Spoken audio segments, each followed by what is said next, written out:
След заложническата криза в Алжир, джихадистите заплашват страните, участващи в интервенцията в Мали.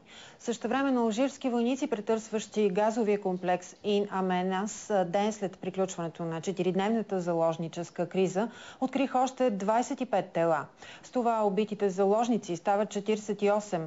Заедно с убитите похитители, жертвите са общо 80. Може да се окажат и повече, тъй като претърсването на комплекса продължава. Джихадистката група на Мухтар Белмухтар се зарече, че ще атакува отново страните, участващи в кръстоносния поход в Мали.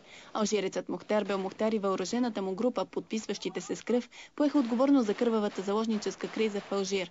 Белмухтар, известен с прякора едноокий, е бивш водач на Ал-Кайда в Ислямския Магреб. Той неотдавна бил отстранен от терористичната организация.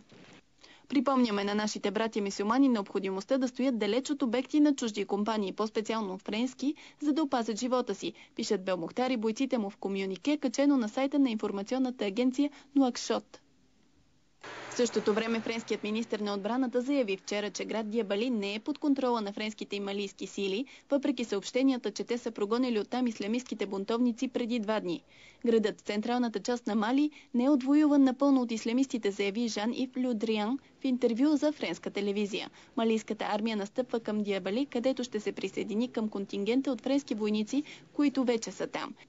През последните дни френската авиация подложи района на интензивни бомбардировки. Ислямистите превзеха Диабали, разположен на 400 км северно от столицата Бамако, на 14 януари. Неясната обстановка в Диабали подчертава колко е трудно на френския контингент от 2000 пехотинци да спре офанзивата на добре въоръжените бунтовници.